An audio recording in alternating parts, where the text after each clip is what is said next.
चाहे तय मन से जप ले, चाहे तय दिल से भज ले, श्रद्धा कर ले विश्वास,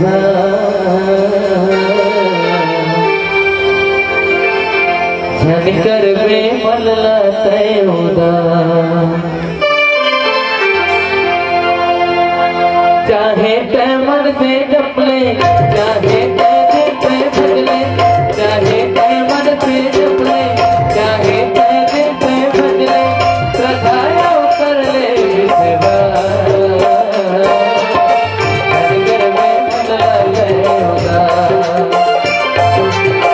झन कर में मन तय उदास।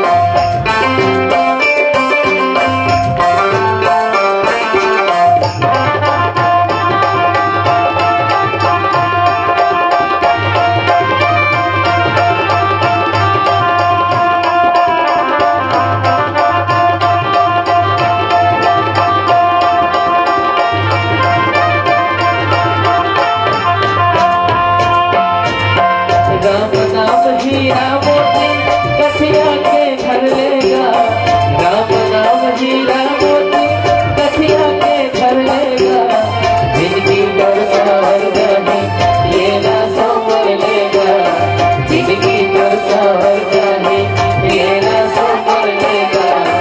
राम नाम हीरा मोती कथिया के घर लेगा, राम नाम हीरा मोती कथिया के घर लेगा, जिंदगी पर सवार जाने ये ना संवर लेगा, जिंदगी पर सवार जाने ये ना संवर लेगा।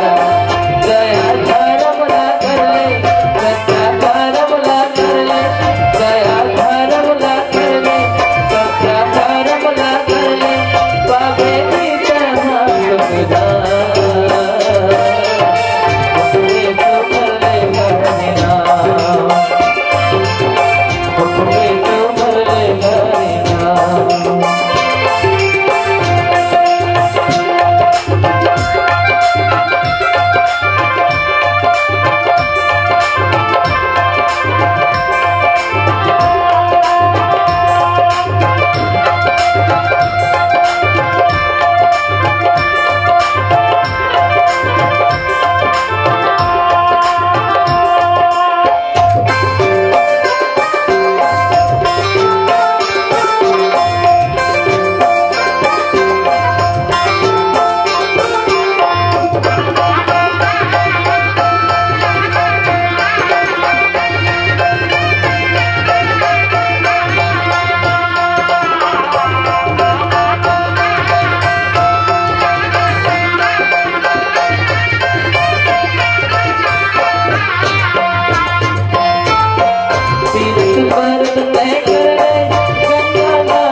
मन लाते उदास।